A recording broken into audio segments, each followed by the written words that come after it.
함께 읽은 이 예레미야서 23장에 있는 이 말씀을 통해서 하나님께서 주시는 은혜를 우리가 함께 나누기를 원합니다. 여러분, 이 예레미야서 23장은 좀 내용이 길고 많죠. 근데 이 예레미야 23장 말씀은 앞에 있는 예레미야 22장 말씀과 연결이 되어 있습니다. 당시에 악을 행했던 이 왕들과 또 이 잘못된 선지자들을 책망하는 말씀을 계속 기록을 하게 되는 겁니다. 우리 지난번에 말씀을 나눌 때 예레미야서 22장 말씀에는 당시 요시야 왕 이후에 왕이 된 이 세 명의 왕들의 이름들을 거명을 하면서 그들이 이 왕으로서의 사명을 감당하지 못했다 하면서 책망을 했었습니다.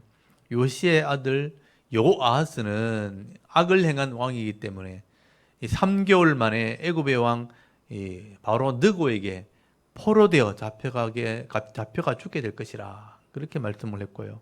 또 요시야의 아들 여호야김, 이 여호야김 왕도 악을 행했기 때문에 왕이 된 지 11년 만에 결국 바벨론에 의해서 포로되어 잡혀가게 될 것을 말씀을 하게 됩니다. 그리고 그 다음에 왕이 된 여호야긴 왕도 악을 행했기 때문에 3개월 만에 바벨론에 포로되어 잡혀가게 되는 것입니다. 여러분, 이렇게 그 당시에 남쪽 유다가 멸망하기 직전에 거의 마지막 이 나라의 말기가 되었을 때 이 왕들이 다 이방 나라에 의해서 포로되어 잡혀가거나 아니면 이방인들에게 죽임을 당하게 됩니다. 여러분, 성경은 이것을 그 당시 왕들에 대한 심판이다 그렇게 말씀을 하는 겁니다. 그래서 여러분, 오늘 예레미야서 23장 말씀에 보시면 이런 내용들을 이제 설명을 하게 되는 거예요. 왕들이 왜 이렇게 타락하게 되었고, 그 당시에 이런 지도자들이 또 그 당시 영적인 지도자들, 제사장이나 선지자들, 이런 사람들이 어떻게 타락하게 되었는가, 어떻게 심판을 받게 되는가 하는 이야기를 하게 되는 것입니다. 여러분, 이 부분을 잘 보시면서요, 그 당시에 이 이스라엘이 왜 망하게 되었는가, 그 백성이 왜 망했는가, 오늘 이 시대를 이렇게 비추어 보면서 우리는 지금 어떤가 한번 살펴봐야 되는 거예요. 여러분, 1절 말씀해 보시면요, 그 당시에 영적인 지도자들, 이 지도자들에 대한 책망을 하게 됩니다. 목장의 양떼를 멸하고 흩어버리게 하는 그런 목자가 화 있게 될 것이다.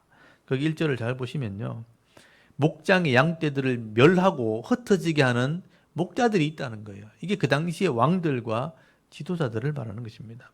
여러분, 하나님께서는요, 이 양떼들, 그러니까 하나님의 백성들을 이 왕들에게 맡기시면서 공의로 그 땅을 다스림으로 악을 행하고 욕심 부리는 사람들이 이 약하고 가난한 사람들 마음대로 하지 못하도록 그 왕들에게 힘과 권력을 주셨다는 거예요.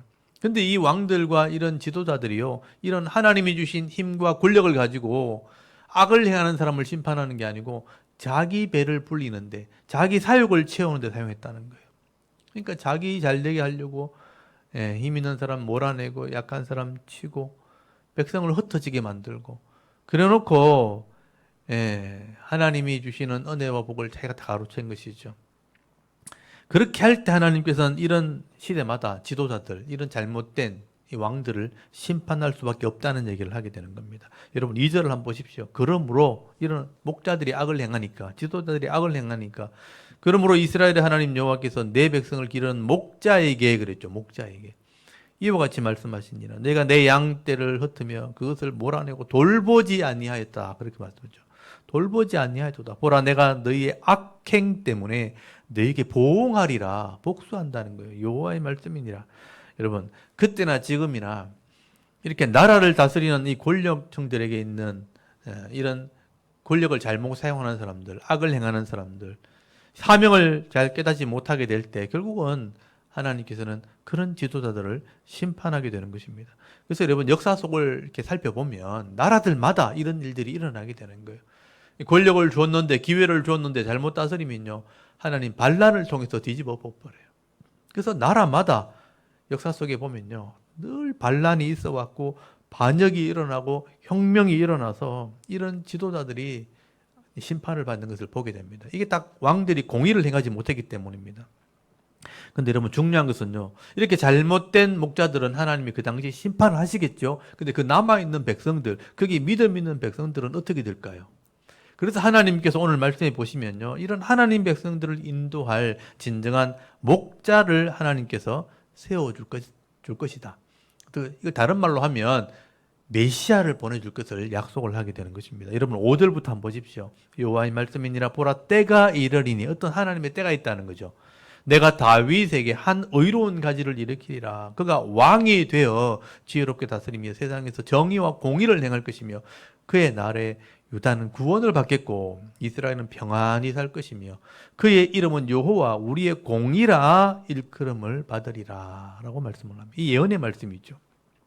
여기 잘 보시면 하나님께서는 다윗에게서 한 의로운 가지를 일으킬 것이라 라고 말씀하는데요. 이 다윗의 의로운 가지는 다윗의 후손을 얘기하는 것입니다. 이 다윗의 후손을 통해서 나오는 이런 의로운 가지가 왕이 된다는 거예요. 왕이 되면 그가 지혜롭게 다스리고 정의와 공의를 행하게 될 것이라. 여러분 다윗의 가지에서 나온 이 다윗의 후손은 바로 메시아 예수님을 말하는 겁니다. 예수 그리스도가 이 땅에 오셔서 하나님의 뜻을 이루게 된다는 거죠. 이게 메시아에 대한 예언이라는 것입니다. 앞으로 오시게 될 그 예수 그리스도가 정의와 공의로 나라를 다스리게 되는데 이 정의와 공의가 바로 하나님 말씀입니다. 이렇게 하나님 말씀대로 나라를 다스리게 될 때 그 나라 백성이 구원을 받게 되고 평안을 누리게 될 것이라. 이게 바로 하나님의 나라를 얘기하는 것입니다. 여러분 예수 그리스도가 다스리는 이 나라는요, 이 죄악된 세상에 오셔서 하나님 말씀으로 나라를 다스리게 되면 결국 하나님이 다스리는 나라, 하나님 나라가 될 것을 말씀하게 되는 것입니다. 그래서 여러분 우리가 신약 성경을 읽어보시면요, 예수님께서 이 땅에 오셔서 공생애를 딱 시작하실 때 제일 먼저 선포하신 말씀이 바로 하나님의 나라가 가까이 왔다는 거예요. 하나님의 나라가 이제 가까이 왔다.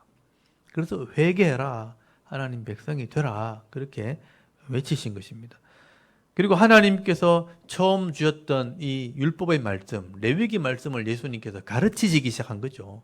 이 하나님의 말씀이 이루어지는 것이 바로 하나님의 나라라는 거예요. 그래서 이 하나님의 말씀을 하나하나 3년 동안 그렇게 가르치신 겁니다. 그리고 이 말씀이 순종되어지는 곳에 하나님 나라가 이루어진다는 것을 선포하시게 되고 그 하나님 나라가 이루어진 것을 보여주기 위해서 많은 표적들을 행하시게 된 거예요. 그래서 내가 율법을 폐하러 온 게 아니다. 내가 이 율법을 완전케 하러 왔다. 가득 차게 하러 왔다라고 말씀하신 것입니다.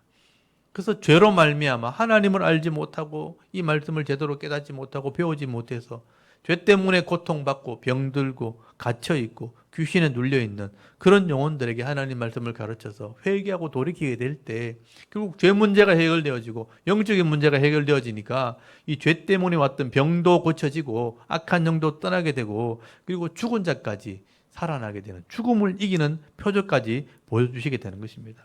그래서 여러분 이 예레미야 선지자는요, 당시 그 지도자들 때문에 실망을 하고 낙심한 그 백성들에게 앞으로 메시아가 오시면, 예수님이 오시면 이런 하나님 나라가 이루어지게 될 것이다, 소망의 말씀을, 또 위로의 말씀을 하시고 있는 것입니다. 여러분 당시의 백성들은요, 나라가 망하게 되고 백성들이 흩어지고 바벨론의 포로로 잡혀가게 되는 이런 현실을 보면서 하나님께서 이 백성들을 어떻게 하시려나. 근데 하나님 돌아오게 하신다는 거예요. 결국 돌아오게 하시고 이 돌아온 백성들을 통해서 메시아가 오게 되면 이 땅에 다시 하나님의 나라가 이루어질 것을 말씀하게 되는 것입니다. 여러분 이 예언의 말씀이 역사 속에서 성취가 되었기 때문에 예수님이 이 땅에 오셨고요, 하나님 나라를 직접 이루시고 보여주신 것입니다.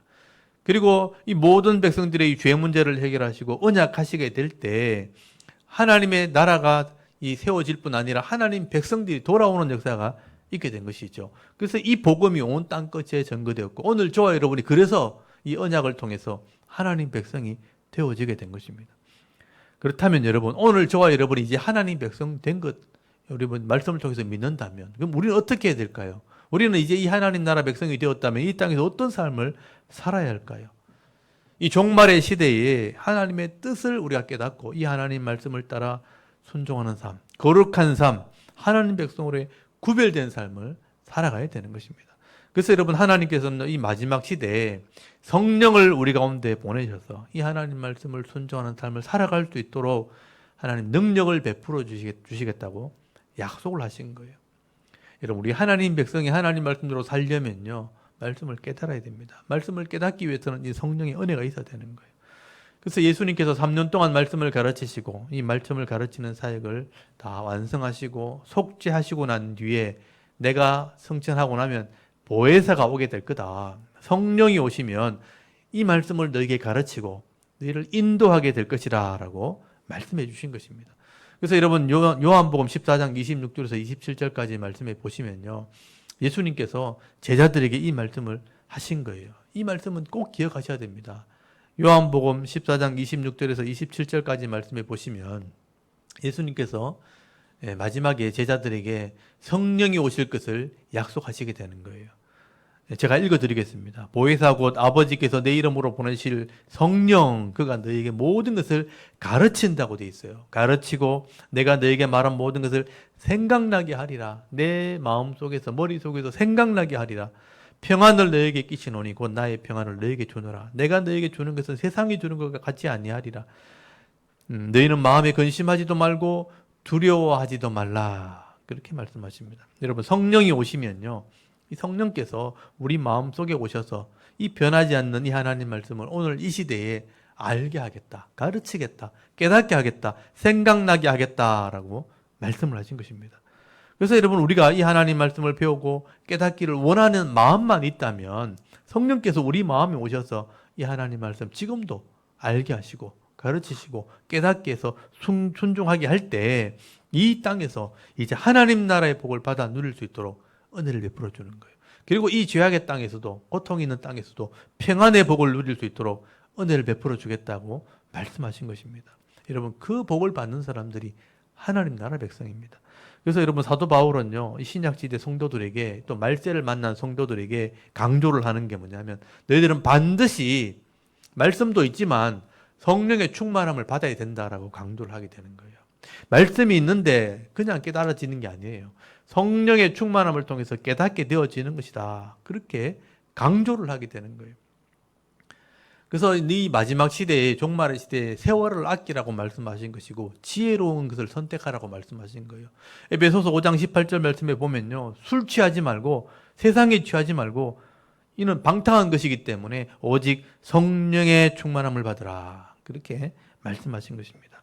그러므로 여러분, 오늘도 우리가 늘 부족하지만 이 성령의 충만함을 구하시고 이 성령의 충만함을 받아 이 삶을 살아가게 될 때 하나님 말씀을 따라 깨달아 순종하고 또 하나님 뜻을 따라서 한 걸음 한 걸음 작은 것보다 하나라도 믿음으로 순종해 나갈 때 이런 혼란하고 죄악이 가득한 이 시대도 말씀대로 공의와 정의를 행할 때 평안의 복을 받아 누릴 수 있는, 하늘의 복을 받아 누릴 수 있는 믿음 있는 성도들이 다 되실 수 있기를 바랍니다.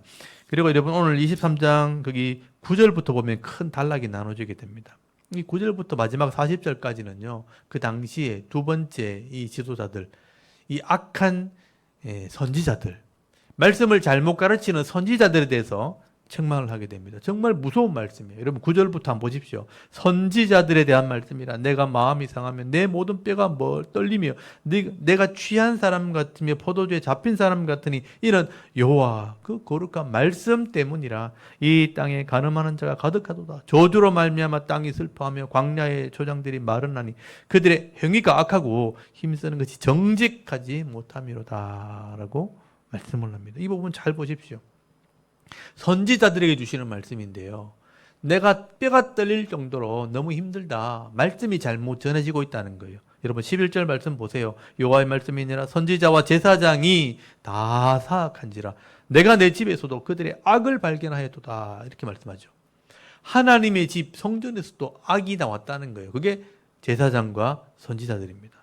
그래서 하나님께서 12절 말씀해 보시면요, 그들의 길을 어둡고 미끄럽게 함으로 넘어지게 하고 때가 되면 재앙을 내릴 것이라 라고 말씀을 합니다. 선지자들에게 하시는 말씀이에요. 여러분, 여기 선지자들은요, 그 당시에 영적 지도자들인데 이 당시에 모든 악이 이 선지자들로부터 출발이 되었다라고 지적을 하고 있는 겁니다. 여러분, 14절 한번 보십시오. 내가 예루살렘 선지자들 가운데도 가증한 일을 보았나니 그들은 간음을 행하며 거짓을 말하며 악을 행하는 자의 손을 강하게 하여 사람으로 그 악에서 돌이킴이 없게 하였은즉 그들은 다 내 앞에서 소돔과 다름이 없고 그 주민은 고모라와 다름이 없느니라. 그러므로 만군의 여호와께서 선지자에 대하여 말씀을 가르치는 자들이죠. 이와 같이 말씀하시니라. 보라, 내가 그들에게 쑥을 먹으며 독한 물을 마시게 하리니 이는 사악이 예루살렘 선지자로부터 나와서 온 땅에 퍼짐이라 하시니라 라고 말씀을 합니다. 정말 무서운 말씀이죠. 당시 예루살렘의 이 악이라는 것이요, 선지자로부터 나왔다는 거예요. 영적인 지도자들, 오늘날 목사들이 잘못 가르쳐서 그렇게 되었다라고 책망을 하는 것입니다. 여러분, 가장 선하고 가장 바르고 정직해야 할 이 선지자들이요, 타락하고 음란하게 되면요, 결국은 모든 백성들이 다 타락할 수밖에 없는 겁니다. 그래서 여러분 16절 한번 보십시오. 만군의 여호와께서 이와 같이 말씀하시되 너희에게 예언한 선지자들의 말을 듣지 말라. 그들은 너희에게 헛된 것을 가르치나니 그들이 말한 묵시는 자기 마음으로 말미암은 것이요 여호와의 입에서 나온 것이 아니라, 그렇게 말씀합니다.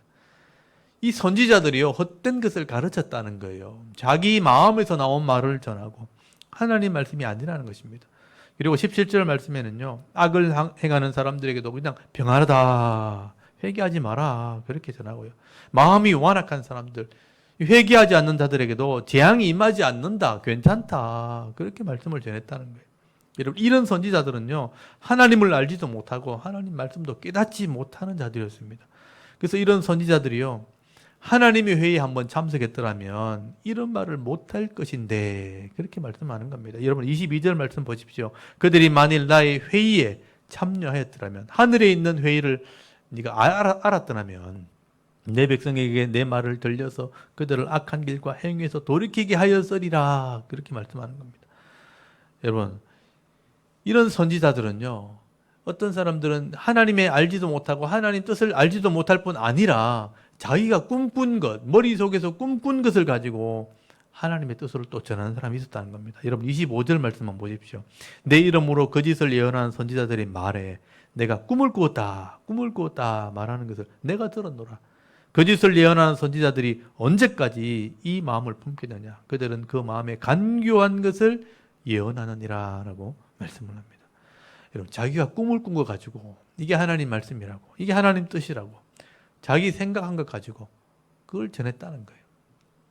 그리고 28절 보십시오. 여호와의 말씀이니라. 꿈을 꾼 선지자는 꿈을 말할 것이요 내 말을 받은 자는 성실함으로 내 말을 말할 것이라.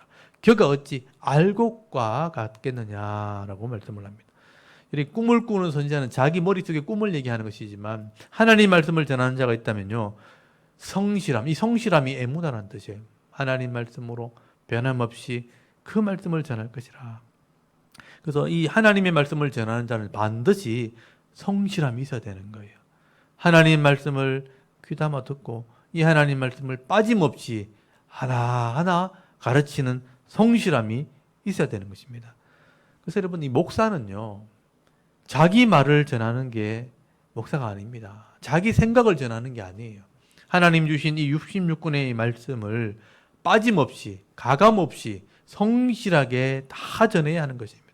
이 하나님 말씀 속에 있는 하나님 뜻과 마음을 성실하게 진리를 따라서 전하게 될 때, 결국 이 말씀을 들은 성도들이 순종하게 될 때 복을 받게 되는 것입니다. 그래서 여러분 32절 말씀에 보시면요, 이렇게 꿈을 가지고 거짓 예언하는 선지자들을 하나님께서 그냥 두지 않습니다. 내가 치겠다, 심판하겠다라고 말씀을 합니다. 그리고 이런 거짓 선지자들의 말은요, 성도들에게, 백성에게 아무 유익이 없다, 그렇게 말씀하세요. 그리고 여러분 33절 말씀만 보십시오. 이 백성들이나 선지자들이나 이 제사장들이요, 하나님 말씀을 막 비난을 하고요, 이제 말씀을 가지고 조롱을 하면서 하나님을 조롱거리로 만들어 버리는 일들이 벌어지게 됩니다. 여러분, 이거는 말장난, 말로써 하나님을 조롱했다는 거예요. 여러분 33절부터 40절까지를 잘 보십시오. 여기 이제 번역을 좀 이렇게 까다롭게 해놔서 그러는데, 여기 보시면 여호와의 엄중한 말씀이 무엇이냐, 요 말 가지고 하나님께서 말씀을 하는 거예요. 이 선지자들이요, 이 하나님 말씀을 전하게 되면 백성들이 이 말을 듣기 싫은 거죠. 그래서 이 말을 가지고 막 장난처럼 얘기하는 거죠. 그게 여호와의 엄중한 말씀이냐? 그러면 다음에 엄중한 말씀은 뭐냐? 그러면서 엄중한 말씀을 전해라. 그러면서 막 장난스럽게 이야기를 한다는 거죠. 여러분, 선지자들이 여호와의 엄중한 말씀을 들어라 그렇게 말하면 그걸 귀담아 듣고 막 이렇게 순종을 해야 되는데, 이 말씀의 중요함을 깨닫지 못하니까, 그렇게 진지하게 말씀을 전하는 선지자들이 없으니까 엄중한 말씀을 가볍게 여겼다는 거예요. 그래서 엄중한 말씀이 뭐냐? 한번 말해봐라. 그 말씀을 전하면 또 다른 엄중한 말씀을 전해라. 그러면서 이 엄중한 말씀을 또 전해봐라. 그러면서 자꾸 장난치듯이 말을 하는 거죠. 그래서 하나님께서 그 백성들을 향해서 엄중한 말씀이란 말을 사용하지 못하게 하신다는 거예요. 여러분 36절 한번 보십시오. 다시는 여호와의 엄중한 말씀이라 말하지 말라 이렇게 말씀하시죠. 각 사람의 말이 자기에게 중벌이 되리니 이는 너희가 살아계신 하나님 만군의 여호와 우리 하나님 말씀을 망령되이 사용함이니라 이렇게 말씀하시죠.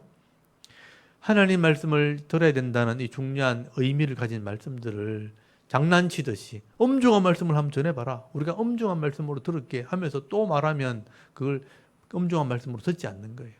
그래서 이런 말을 사용하지 못하게 하신 거죠. 말씀을 가지고 장난치는 것. 하나님의 이름을 망령되이 사용했다. 하나님 말씀을 망령되이 사용했다. 그렇게 말씀하는 거죠. 하나님을 무시하고 이 말씀을 조롱하는 이 백성들과 이런 지도자들은 하나님께서 내가 버림을 당하게 하고 수치를 당하겠다. 그렇게 말씀하십니다. 여러분 40절 말씀 마지막에 한번 보십시오. 너희는 이런 말씀으로 장난치는 너희는 영원한 치욕과 잊지 못할 영구한 수치를 당하게 하리라. 이게 하나님 말씀이에요. 여러분 이 예레미야 이 선지자 시대는요, 많은 지도자들과 이 선지자들이 있었지만 이 영적인 지도자들이요, 이렇게 세상의 모습을 닮아가고 타락하게 될 때 모든 백성들이요, 하나님을 신뢰하지 못하고 하나님을 무시하기도 하고 말로 막 조롱하는 그런 시대가 되어버린 것입니다. 선지자들이 타락하게 될 때 결국은 백성들이 타락하게 되고 또 함께 수치와 부끄러움을 당하는 그런 나라와 백성이 되어버렸다는 것입니다. 여러분 오늘 우리가 이런 수치와 부끄러움을 당하지 않기 위해서는요, 하나님을 바로 알고 깨닫는 은혜가 있기를 바랍니다. 여러분 오늘날 이 선지자라는 것은 신학교에서 배출이 되어집니다. 그래서 우리가 신학교를 선지동산이라고 부릅니다. 선지자들이 나오는 곳이라. 근데 이 신학교가 타락하게 되면요, 결국 목사가 타락하게 되고, 목사가 타락하게 되면 교회가 무너지게 되고, 교회가 무너지게 되면 결국 성도들이 변질되게 되는 겁니다. 근데 여러분 이미 신학교가, 많은 신학교들이 지금 변질되어지고 있습니다. 그래서 여러분 우리가 이걸 기도해야 됩니다. 교회를 위해서, 또 교회 사역자들을 위해서, 또 사역자들을 배출하는 이 신학교를 위해서 여러분 기도하셔야 되는 겁니다. 여러분 오늘 이 예레미야서 23장 말씀은요, 그 당시에 지도자들, 이 왕들이나 또 영적인 지도자들, 선지자들이나 제사장들이 타락한 모습을 지금 보여주고 있는 겁니다. 오늘 우리도 그렇게 될 수 있다는 것입니다. 그런데 우리 안타까운 것은요, 지금 한국 교회가 이런 모습을 점점 닮아가고 있다는 것입니다. 오늘 저와 여러분도 말씀으로 깨어나서 함께 기도함으로 이 땅에 하나님의 나라가 바로 세워지는 그런 은혜가 있도록 여러분 함께 기도할 수 있기를 바랍니다. 여러분 오늘도 이 예레미야서 23장 말씀을 좀 묵상하시면서 깊이 생각할 수 있기를 바랍니다. 우리나라의 이런 영적인 지도자들이 말씀 위에, 믿음 위에 서 있도록 여러분 기도해 주시고요. 또 이 성도들이 하나님 말씀을 부지런히 배워서 이 하나님 마음을 시원케 할 수 있는, 또 하나님과 동행하는 삶을 살아가게 될 때 이 땅이 수치와 부끄러움을 당하는 것이 아니라 하나님을 자랑하면서 살아갈 수 있는 저와 여러분의 이런 영적인 삶의 모습이 되실 수 있기를 주의 이름으로 축원합니다. 아멘. 우리 잠깐 기도드리겠습니다. 하나님 오늘도 수요 예배 시간에 이 예레미야 23장 말씀을